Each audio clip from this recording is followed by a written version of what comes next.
আসসালামু আলাইকুম দর্শক, কথা বলছি বাবা মার দায়িত্ব নিয়ে। আমরা বাবা মার কাছ থেকে যা কিছু শিখি সারা জীবন তা নিজের জানতায় এবং অজান্তায় সেগুলোই কিন্তু ফলো করি।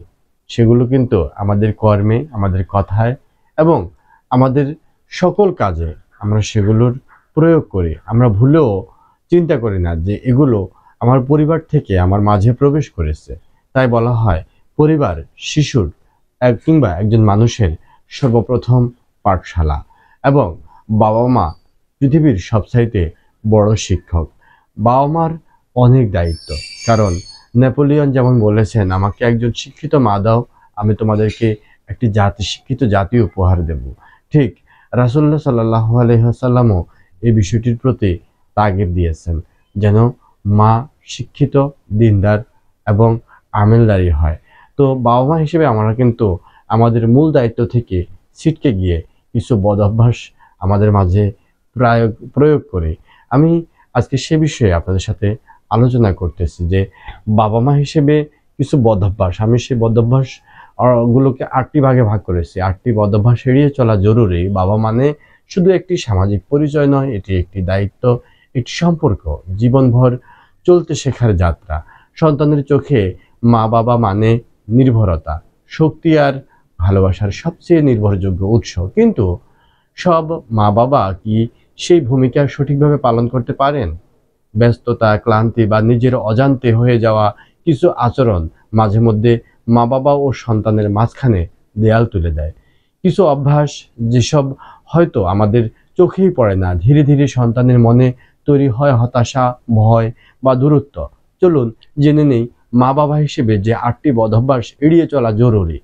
সন্তানের প্রয়োজনে প্রতি উদাসীনতা, সন্তান স্কুল থেকে এসেই উত্তেজনা, সারাদিন কি কি হলো বলার চেষ্টা করছে আপনাকে, অথচ আপনি ফোনে স্ক্রল করছেন বা টিভিতে মগ্ন, মুখে শুধু হুম বলে আবার আগের কাজেই ডুবে যান। এটাই হলো অবহেলা বা উদাসীনতা। সন্তানের স্বাভাবিকভাবেই ভালোবাসা, যত্ন আর মনোযোগের প্রয়োজন হয়। তারা চায় আপনি শুধু শারীরিকভাবে নয়, তার আবেগের অংশ হন। যা করবেন, সন্তান কথা বলতে চাইলে ফোন বা রিমোটটা নামিয়ে রেখে পুরো মনোযোগ দিন সন্তানের প্রতি। ওদের পছন্দের কাজগুলোয় সময় দিন, হোক সেটা ভিডিও গেম খেলা বা প্রিয় গল্পটা পড়ে শোনানো। অতিরিক্ত উদ্বিগ্নতা ও ধৈর্যহীনতা পরিহার করুন। আমি আপনাদেরকে আবারও বল যে ধৈর্যহীনতা যেটা, সেটা পরিহার করে ধৈর্য ধরুন। আপনি সন্তানকে সাইকেল চালানো শেখাচ্ছেন, ও বারবার পড়ে যাচ্ছে, আবার উঠে দাঁড়াচ্ছে, এটাই স্বাভাবিক। কিন্তু আপনি অস্থির হয়ে বলছেন, এখনো শিখতে পারলে না। এ ধরনের আচরণ সন্তান শেখে না, বরং ভয়ে সংকুচিত হয়ে পড়ে। ধীরে ধীরে সে ভাবতে শুরু করে আমি পারি না। তাই কিছু শেখার সময় চাপ নয়, প্রয়োজন সহানুভূতি। যা করবেন, শেখার বেলায় সন্তানের ছোট অগ্রগতিকে উৎসাহ দিন। ভুল হলে বলুন, ভুল হতেই পারে, শেখাটাই আসল। এই সহানুভূতিশীল মনোভাব ওদের আত্মবিশ্বাস বাড়ায়। সন্তানের সঙ্গে বন্ধুর মতো সম্পর্ক রাখুন। এক সন্তানের প্রতি পক্ষপাত বা এটা কিন্তু আমাদের সমাজে সবচেয়ে বড় কিন্তু একটা বিষয়, কিন্তু একজন সন্তানের প্রতি পক্ষপাত, যে সে ভালো পারে, তুমি পারো না, ও বেশি নাম্বার পেয়েছে, তুমি পারো না, এগুলো কিন্তু একটা পক্ষপাত দুষ্ট কথাবার্তা।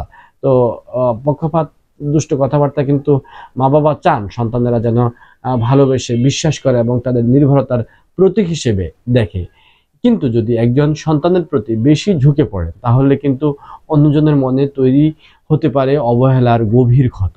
প্রতিটি সন্তানের সঙ্গে মা বাবার সম্পর্ক ভিন্ন হতে পারে, কারণ সন্তানদের গুণগান, চাহিদা, স্বভাব তো সবকিছু এক নয়। তবু যখন আপনি একজনকে বারবার প্রশংসা করেন, সময় দেন, ভালোবাসা দেখান আর অন্যজনকে বঞ্চিত করেন, তখন ওর মনে প্রশ্ন জাগতে পারে, মা বাবা কি তাহলে আমাকে ততটা ভালোবাসে না? বা যা করবেন এক্ষেত্রে কারো কোনো ভালো দিকের প্রশংসা করুন, কিন্তু অন্যজনকে অবহেলা করবেন না। তাকে বলেন যে তুমিও পারো। সন্তানরা যেন বুঝতে পারে তাদের সবাইকে আপনি সমানভাবে ভালোবাসেন। শাস্তি দিতে গিয়ে অতিরিক্ত কড়াকড়ি, সন্তান হয়তো বিছানায় পানি ফেলে দিয়েছে বা হোমওয়ার্ক করতে ভুলে গেছে, তখন আপনি চিৎকার চেঁচামেচি করলেন, রাগ করে চড় থাপ্পড় দিলেন, আবার দিন সাতেকের জন্য কথা বলা বন্ধ করে বা দীর্ঘ সময়ের জন্য খেলাধুলা বন্ধ করে দিলেন। এই অতি কঠোর শাস্তি উল্টো ফল দিতে পারে। এটা সন্তানের মনে ভীতি ও দূরত্ব সৃষ্টি করে। যা করবেন এক্ষেত্রে ভুল হলে শান্তভাবে বোঝান কেন এটা ঠিক নয়, কোনটা ঠিক, কিভাবে এটা করা যায়। শাস্তির বদলে শেখার সুযোগ তৈরি করুন, তবেই গড়ে উঠবে বিশ্বাস ও জবাবদিহির সম্পর্ক। সন্তানের সঙ্গে মনোযোগ বন্ধ রাখা, আপনার সন্তানের হয়তো কিছু বলার জন্য মুখ খুলছে, কিন্তু আপনি বলে উঠলেন এখন না, পরে কথা বলবো। এই পরে আর কখনো আসে না। এভাবে চললে সন্তানের মনে করতে শুরু করবে তার অনুভূতি বা চিন্তা আপনার কাছে গুরুত্বহীন। এক্ষেত্রে আপনি যা করতে পারেন, ব্যাপারটা ছোট হলেও সন্তান যখন কথা বলতে চায় সময় দিন। ও যেন নিশ্চিন্তে কথা বলতে পারে এমন এক নিরাপদ পরিবেশ তৈরি করুন। এটাই গড়ে তোলে গভীর আত্মিক সম্পর্ক। সন্তানের অনুভূতিকে অবহেলা করা, সন্তান কষ্ট নিয়ে কিছু বলল আর আপনি বললেন ওসব নিয়ে ভেবো না, এটাই হলো অনুভূতির অগ্রাহ্য।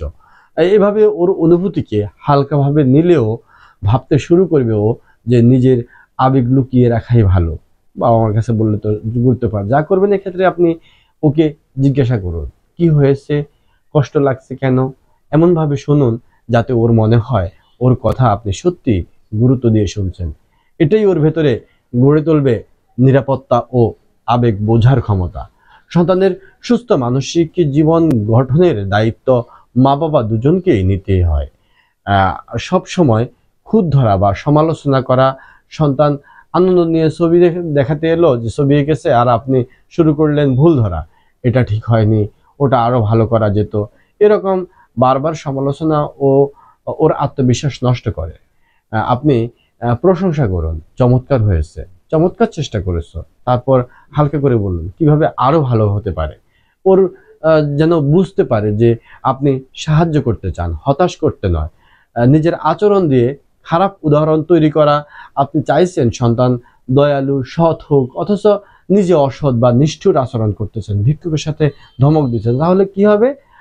আর সন্তানরা যা দেখে তাই কিন্তু শেখে। আপনি যা করবেন সেটাই ওদের চোখে সত্যি। নিজে আদর্শ হয়ে উঠুন, সম্মান, সহানুভূতি, সততা যেটাই শেখাতে চান আগে নিজে সেই গুণগুলো অনুসরণ করার চেষ্টা করুন। একটু ভাবুন তো এই অভ্যাসগুলো কোনটা কি আপনার মধ্যেও আছে? কোনোটা যদি আপনার মধ্যে থাকে তাহলে সেটা পরিবর্তন করুন। পরিবর্তন রাতারাতি আসবে না, কিন্তু ছোট ছোট পদক্ষেপই বড় রূপ নেয় এক সময়। আজ থেকে শুরু করুন, সন্তানের পাশে থাকুন, তাদের কথা শুনুন, ভালোবাসুন, সন্তানকে বুঝুন আর বাস্তবসম্মত প্রত্যাশা রাখুন। ধন্যবাদ সবাইকে। আল্লাহ হাফেজ।